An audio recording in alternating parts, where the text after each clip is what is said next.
Muy buen día a todos. Hoy queremos hablarles de las pruebas y algoritmo diagnóstico en la infección por el virus de la inmunodeficiencia humana. También comentar un poco por qué entonces es importante hacer diagnóstico de la infección por el virus VIH.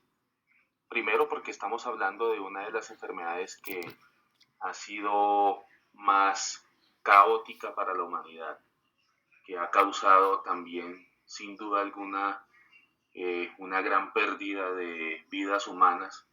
Y es por ello que desde el año de 1988, el 1 de diciembre, precisamente una fecha en la que hay un impacto mediático significativo, se habló por primera vez de todas las herramientas que se utilizan para hacer frente a la pandemia. En el 2020, entonces, el lema del Día Internacional de Acción contra el SIDA eh, habla específicamente de que hay una necesidad de llevar a cabo una solidaridad mundial y una responsabilidad compartida en el año 2020. Hoy en día sabemos que COVID-19 es una enfermedad que está matando, pero que en un año mató 1.700.000 personas. Cuando hablamos de VIH, en el año 2005 estamos hablando de una enfermedad que mató 3 millones de personas. Por lo tanto, estamos ante un enemigo que es muy poderoso y que sigue causando pérdidas humanas sin duda alguna. Cerca de 39 millones de personas en este momento viven en el mundo con infección por el virus VIH. Y lo más grave es que muchas de estas personas continúan transmitiendo la enfermedad sin saber siquiera que están enfermas. Y a la fecha hay 26 millones de vidas perdidas por el SIDA y esto es claramente una catástrofe para nuestra población mundial. Esto es lo que venimos viendo en las regiones, fundamentalmente en las personas afectadas con VIH. En Sudamérica, claramente entonces la gráfica nos muestra que estamos perdiendo la batalla y que tanto en Europa como en Norteamérica es claro que también se vienen haciendo mejor las cosas y que por ello están diagnosticando y están también tratando más personas y proporcionalmente a estas circunstancias la mortalidad viene bajando.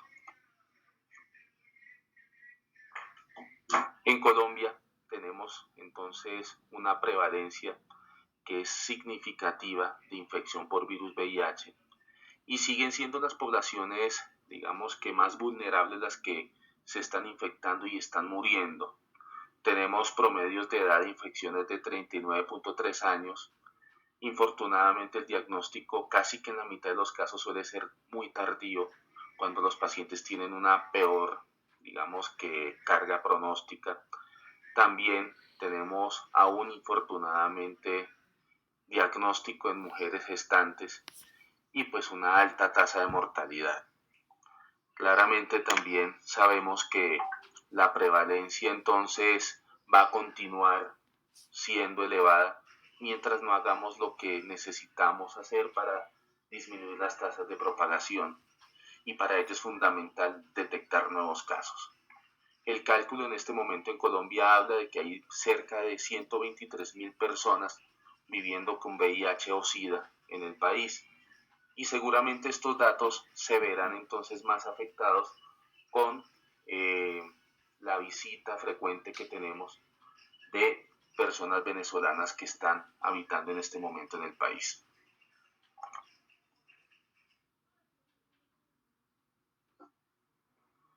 ¿A quién solicitarle la prueba? Es la primera pregunta que nos hacemos. Y para ello entonces es clarísimo que tenemos que tener diagnósticos tempranos y que esos diagnósticos tempranos nos van a ayudar también a dar tratamientos que van a frenar la propagación de la enfermedad. Las pruebas diagnósticas para VIH en nuestro medio son bastantes y pues afortunadamente también están en gran disposición. También es importante que conozcamos el algoritmo diagnóstico de la infección que manejamos en las guías que desarrolló la Asociación Colombiana de Infectología para que podamos entonces hacer un mejor enfoque del paciente afectado. ¿A quién le debemos realizar la prueba de VIH? Para ello debemos comentar claramente que en Colombia tenemos una epidemia concentrada y que siguen siendo entonces las personas con mayor riesgo de transmisión y de infección las más afectadas desde el inicio de la pandemia. Esto ha cambiado en los países en vías de desarrollo, donde estas personas claramente son tan bien estudiadas que ya no son las personas más afectadas. El hombre que tiene sexo con hombre entonces es uno de los grupos poblacionales que más se debe tamizar con las pruebas disponibles para detección de la infección por el virus VIH. Debemos hacerle pruebas también a personas que están privadas de la libertad, a personas que son diagnosticadas con tuberculosis, a las personas que se encuentran en hemodiálisis, a personas que han tenido infecciones de transmisión sexual. Recordemos que a esta población se le deben hacer también estudios de las demás infecciones de transmisión sexual. Es usual encontrar que en ellos hay diferentes afecciones, incluso simultáneas. Las mujeres que se encuentran entonces en estadios concepcionales o preconcepcionales también deberían contar con la prueba ELISA de VIH. Toda aquella persona que se accidenta, digamos que desde el punto de vista laboral y tiene riesgo biológico, debe hacerse pruebas. Las trabajadoras sexuales también deberían ser entonces personas que se tamicen con mayor frecuencia. Y pues digamos que todas las personas que tienen sospecha de alguna inmunodeficiencia deben ser estudiadas, ya que la infección por virus VIH explica la gran mayoría de fenómenos de alteración de la inmunidad celular.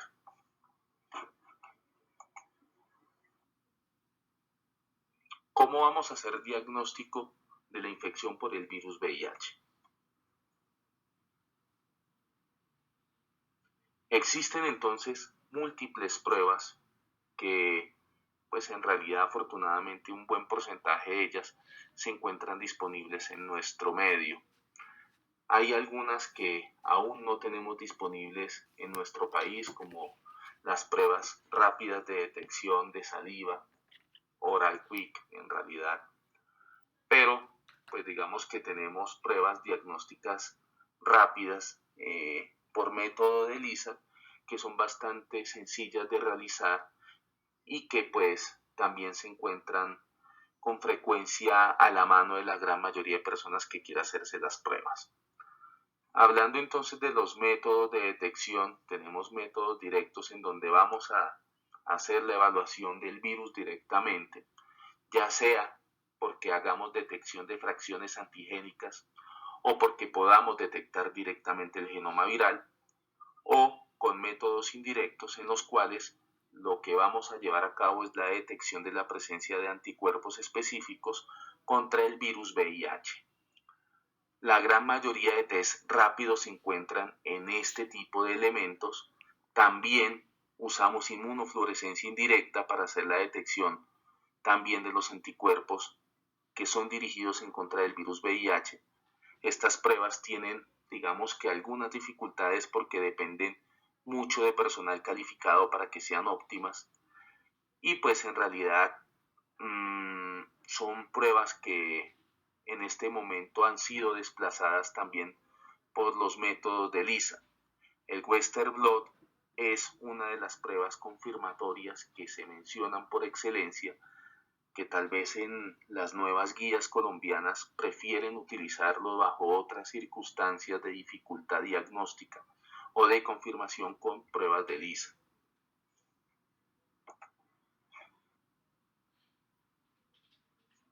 Hablando un poco de pruebas marcadoras de infección, siempre fue como un reto diagnóstico la infección por virus VIH y claramente también disminuir los tiempos eclipse o las ventanas ha sido como también de las mayores tareas que ha existido en el momento de hacer diagnóstico de la infección por virus VIH. Las pruebas de ELISA entonces fueron modernizándose progresivamente, mejorando tanto sus sensibilidades y sus especificidades. En realidad las pruebas de primeras generaciones tuvieron el grande problema de detectar excesos de casos y pues en la medida que estas pruebas de primera generación fueron avanzando se pudo hacer también pruebas que contaban con una mayor especificidad. Inicialmente las pruebas de primera generación y de segunda generación detectaban anticuerpos de tipo inmunoglobulina G, hasta que se pudieron desarrollar pruebas de tipo sándwich, en donde se avanzó progresivamente en la detección no solo de estos anticuerpos, sino también de los anticuerpos de tipo M, disminuyendo también los tiempos de detección en días significativamente. Actualmente contamos con pruebas de ELISA de cuarta generación que no solo detectan anticuerpos de tipo inmunoglobulina M e inmunoglobulina G, sino que también tienen la capacidad de detectar antígenos virales, en especial el P24. Esto conllevó a que la ventana inmunológica de la infección disminuyera prácticamente a las primeras 2 semanas de primoinfección.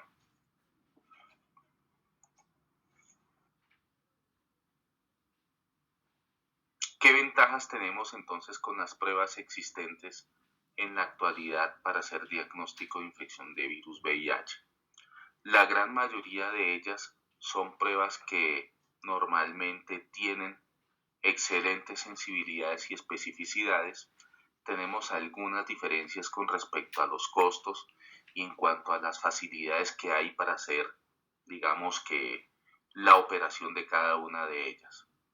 Las pruebas rápidas de tipo ELISA son muy sensibles, muy específicas, suelen ser pruebas económicas y pues digamos que se ha logrado también trabajar mucho en la especificidad de las mismas. Los cultivos virales tienen una excelente especificidad, pero son pruebas mucho más complejas de realizar, son lentas y pueden tener bajas sensibilidades en sí. Las pruebas de ELISA convencionales de tipo sándwich son muy sensibles, específicas, sencillas de usar, son pruebas normalmente que son muy disponibles y que cuentan con periodos de ventana óptimos y costos, digamos que son intermedios. Las pruebas confirmatorias fundamentales son el Western Blot y las PCR de detección de genomas, en donde entonces normalmente hablamos de costos elevados, pero que tienen claramente sus propias indicaciones, como veremos más adelante.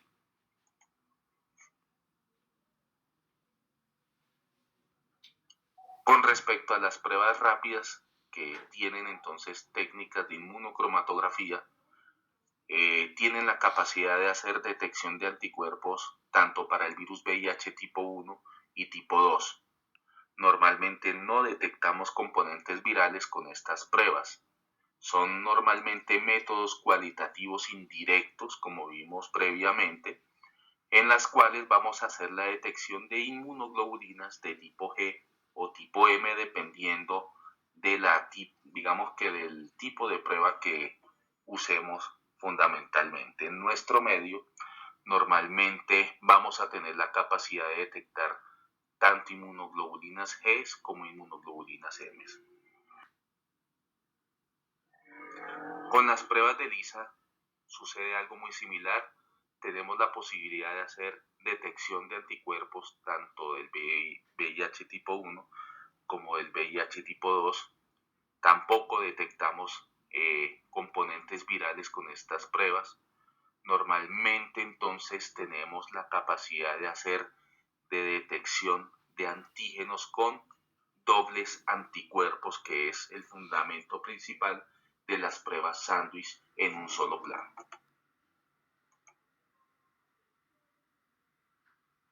Aquí vemos entonces cómo funciona la prueba. Normalmente tenemos entonces los conjugados de antígenos en los cuales entonces se vierten anticuerpos del suero o del plasma y que van a tener entonces contacto entre antígenos y anticuerpos generando reacciones de aglutinación y por lo tanto entonces hacer la detección de estas estructuras va a ser mucho más rápida y también vamos a tener entonces una gran sensibilidad y especificidad con las mismas. Existen claramente falsos negativos con las pruebas de ELISA para la detección del virus VIH, sin embargo, estas son sumamente raras y en realidad están relacionadas con lo que vemos en esta diapositiva, ya sea porque nos encontramos con subtipos tipo N o tipo O, nos encontramos también posiblemente en periodos de ventana o periodos de eclipse, que haya entonces infecciones de VIH fulminantes también podrían hacer que no sean detectadas adecuadamente, digamos que las personas que están afectadas con este tipo de infecciones, las personas que tienen inmunocompromiso, ya sea porque reciben terapias inmunosupresoras, ya sea porque son personas que tienen disfunciones severas de células B y de otros tipos de alteraciones inmunológicas que afectan a la inmunidad celular, personas que tienen factores reumatoides elevados o a gamma-globulинemias también podrían tener falsos negativos. Es importante tener presente que las personas que han sido politransfundidas y que son testeadas posteriormente podrían tener también estos falsos negativos. Los falsos positivos son más raros todavía con las pruebas de ELISA de tercera y cuarta generación. Sin embargo, tenemos que tener presente que las personas que tienen autoinmunidad tienen una mayor probabilidad de tener entonces este tipo de falsos positivos. Hablamos de personas que tienen lupus eritematoso sistémico, personas que tienen anticuerpos antimúsculo-lisos positivos, anticuerpos antimitocondriales o antígenos mayores de histocompatibilidad de tipo DR4 o DQW3. Personas con hepatopatía alcohólica, con cirrosis primarias o con colangitis esclerosantes primarias también podrían tener falsos positivos. Infecciones por otros virus DNA, digamos que si bien son citadas, son de los menos usualmente vistos dentro de estas casuísticas. Personas que tienen síndrome de Steven-Johnson recientemente también podrían falsear las pruebas. Con respecto al Western blot, es una de las técnicas más ampliamente utilizadas y que consisten en las proteínas constitutivas del virus que se separan por electroforesis y luego se transfieren a un papel de nitrocelulosa, van a permitir entonces hacer la detección de las mismas. Estas proteínas fijadas son expuestas al suero del paciente, en el cual los anticuerpos específicos se unen a las proteínas presentes, dando un patrón de bandas en realidad en la placa, cuya interpretación depende del criterio que normalmente se adopte según las directrices del sitio de interpretación. Normalmente entonces hablamos de que la prueba se considera positiva cuando hay cualquier. Normalmente entonces hablamos de Western blot indeterminados cuando tenemos una de las bandas positivas. Cualquiera de ellas nos van a dar este criterio. Lo importante es que tengamos presentes que en nuestro medio normalmente tenemos que tener dos bandas positivas para considerarlas positivas.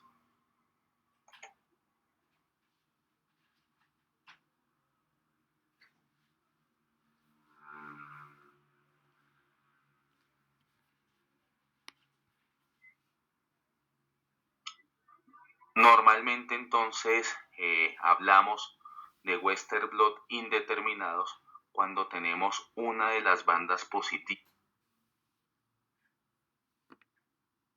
La indeterminación, como les había comentado, se debe considerar cuando entonces hay una de las bandas positivas, ya sea porque tienen gran o una baja intensidad, y el resto de los elementos son negativos en relación a los elementos control.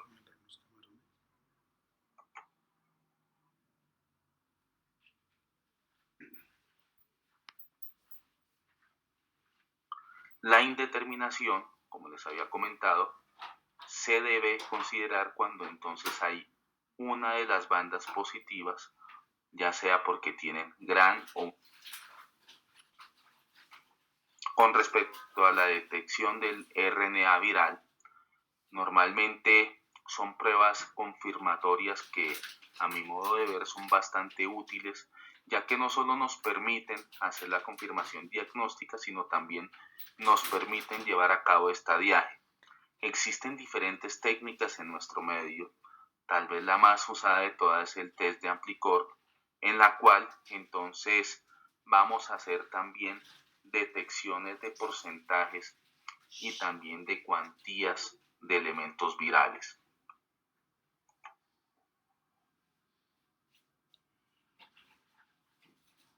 Normalmente cuando hacemos la detección de la carga viral, tenemos también entonces índices importantes de la actividad del virus. Con ello también entonces vamos a conocer la respuesta que tiene el individuo al tratamiento antirretrovírico altamente efectivo. Es claro que también podemos hacer a partir de estos elementos modificaciones del tratamiento médico del paciente HIV y también detectar claramente la respuesta a los medicamentos. Si las drogas o medicamentos que se están dando no tienen resultados, normalmente vamos a tener entonces viremias que no se suprimen lo suficiente y van a ser entonces indicadores de fracasos.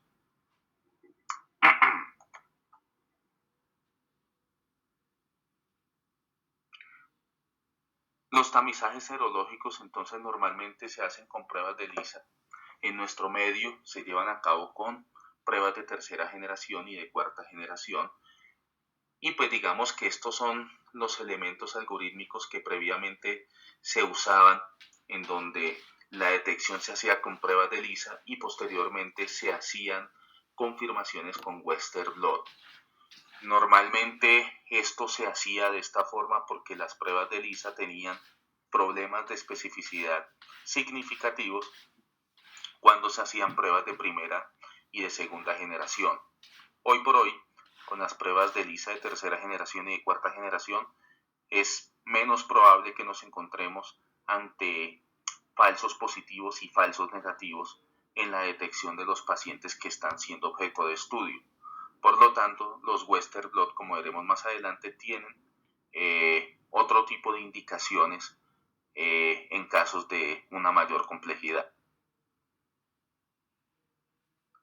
En esta diapositiva quiero mostrarles fundamentalmente el periodo en el cual entonces hacemos detección de la infección por el virus de la inmunodeficiencia humana, ya sea tipo 1 o tipo 2, a lo largo del tiempo.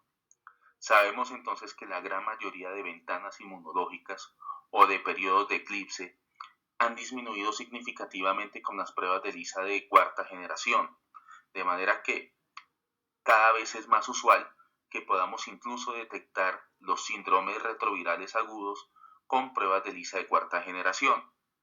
La gran mayoría de pacientes que van a ser detectados con ELISA de cuarta generación han hecho manifestaciones clínicas que están alrededor de la segunda y de la tercera semana del periodo posinfección. Por lo tanto, van a ser detectados por la prueba.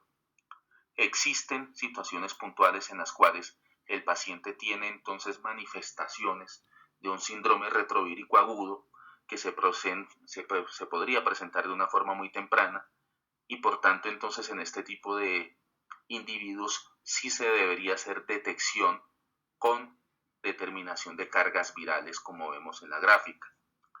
Eventualmente entonces la gran mayoría de pruebas de ELISA de tercera generación, incluso algunas de segunda generación, podrían hacer la determinación del cuadro infeccioso cerca al primer mes de infección.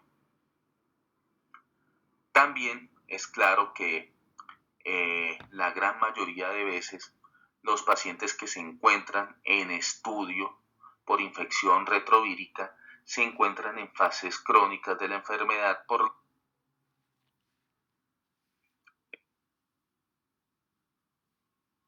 En esta diapositiva vemos un poco de lo que habíamos explicado previamente con respecto a las semanas después de la infección en la cual vamos a hacer detección de los anticuerpos y también de los antígenos del virus, fundamentados en los cuadros de infección aguda. En los cuadros de infección aguda, fíjense entonces que estamos viendo que la carga viral va a ser la prueba de elección para hacer la detección del cuadro hiperagudo y de la infección por virus VIH. La segunda prueba normalmente que nos va a permitir hacer la detección de este tipo de pacientes es la ELISA de cuarta generación con la determinación de P24.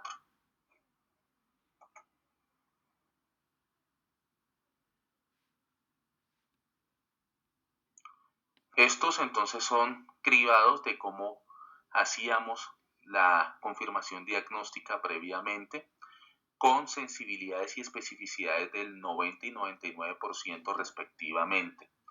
Las pruebas de detecciones de ácidos nucleicos son más relevantes en la población, digamos que lactante o en los neonatos, ya que es factible que en ellos podamos detectar anticuerpos dirigidos contra el virus que no pertenezcan a una seroconversión propia del niño.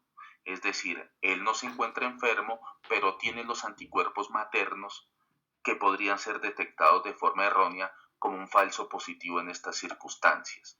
Por lo tanto, la recomendación es que en los primeros 2 años de vida los niños deban ser detectados con cargas virales directamente.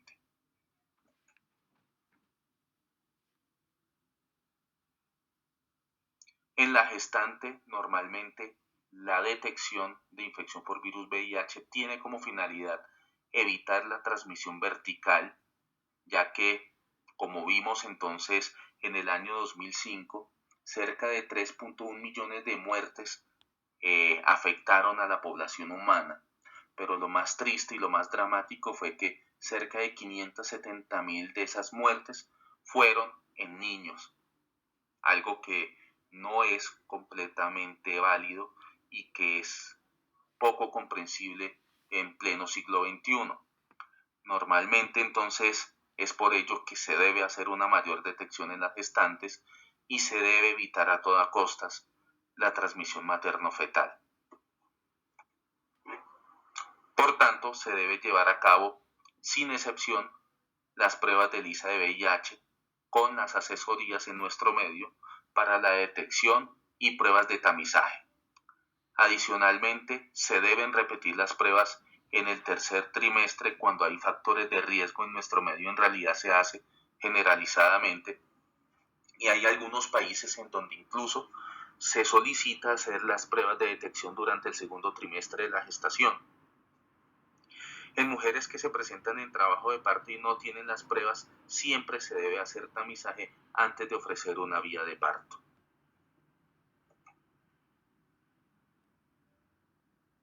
Este es el algoritmo diagnóstico de la infección por el virus VIH en adolescentes mayores de 13 años de edad o en adultos no gestantes. Este algoritmo fue publicado por la Asociación Colombiana de Infectología.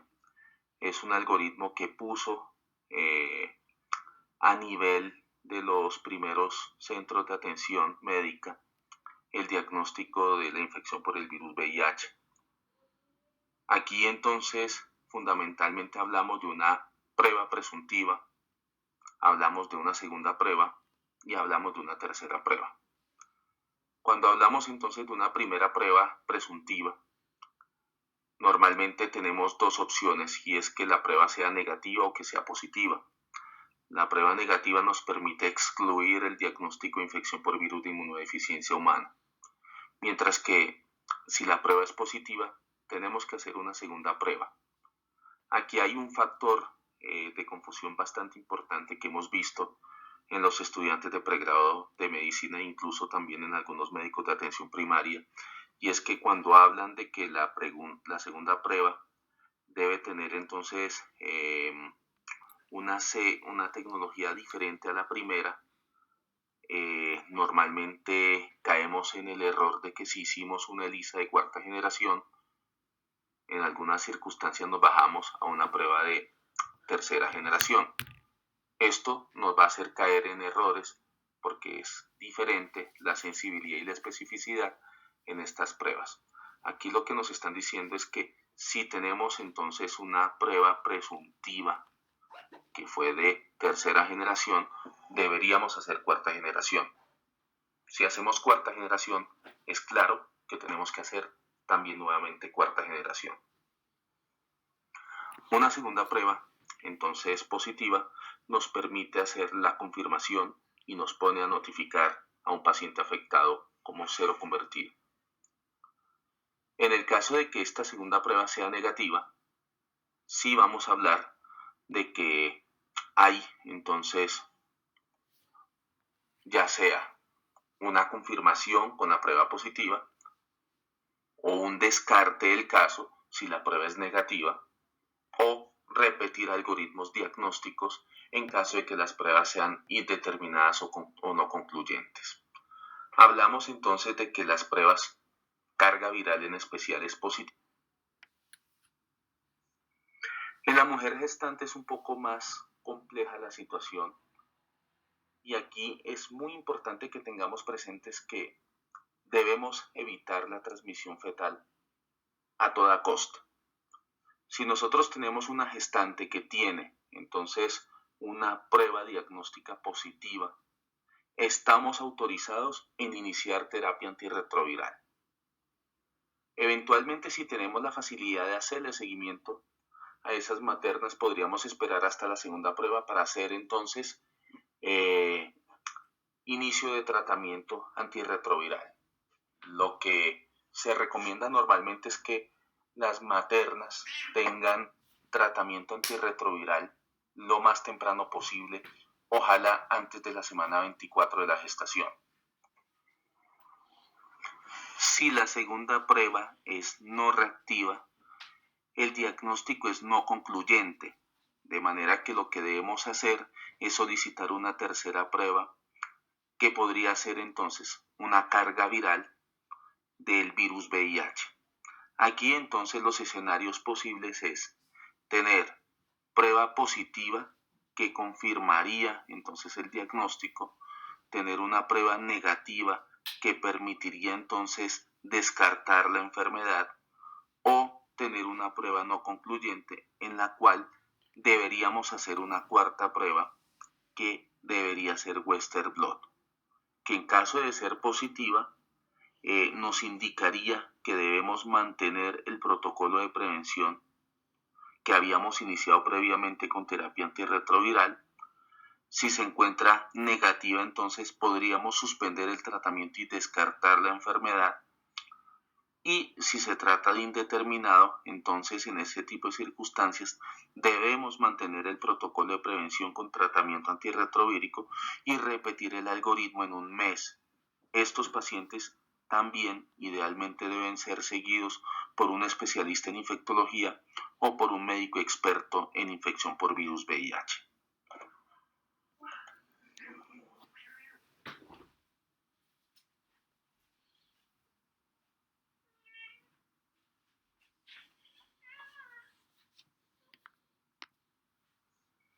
En la mujer gestante es un poco más compleja la situación y aquí es muy importante que tengamos presentes que debemos evitar la transmisión fetal a toda costa. Si nosotros tenemos una gestante que tiene entonces una prueba diagnóstica positiva, estamos autorizados en iniciar terapia antirretroviral. Eventualmente, si tenemos la facilidad de hacerle seguimiento a esas maternas, podríamos esperar hasta la segunda prueba para hacer entonces inicio de tratamiento antirretroviral. Lo que se recomienda normalmente es que las maternas tengan tratamiento antirretroviral lo más temprano posible, ojalá antes de la semana 24 de la gestación. ¿Cuáles son los escenarios entonces que vamos a tener cuando apliquemos el algoritmo diagnóstico de la Guía Colombiana de Infección por Virus VIH? Primer escenario o escenario tipo A. Prueba presuntiva no reactiva. Vamos a descartar entonces la infección por el virus de la inmunodeficiencia humana y brindaremos entonces una asesoría post-test. Si el paciente tiene entonces factores de riesgo elevados, podríamos sugerir una nueva prueba en 3 meses y pues con ello entonces completar el algoritmo diagnóstico en estos casos. El escenario B nos habla entonces de que la primera prueba sea positiva y la segunda prueba sea también reactiva. En este tipo de situaciones vamos a confirmar al paciente como seroconvertido y debe hacerse la notificación al CIVIGIL.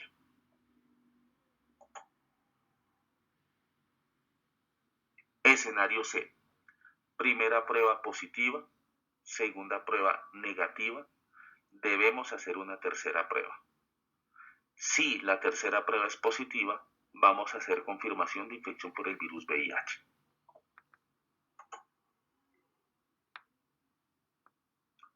Escenario D. Una prueba inicial reactiva, una segunda no reactiva, una tercera prueba, entonces, en la cual la tercera prueba sea, ya sea indeterminada o tengamos un Western blot que solo tenga una banda positiva. La conclusión es que el resultado no es concluyente y por lo tanto este paciente debe repetir algoritmo y ser evaluado por un especialista en infectología o un médico experto en VIH. Escenario E. Lo que vamos a ver en estas circunstancias es primera prueba reactiva, segunda prueba no reactiva, una tercera prueba con carga viral indetectable o un Western blot negativo. En estas circunstancias, el caso va a ser negativo para infección por virus VIH tipo 1 o tipo 2. Muchas gracias por su atención. Espero que la charla sea muy útil para ustedes y que también vamos a estar muy atentos a las dudas que existan en el canal para responder entonces preguntas con respecto al desarrollo de la presentación.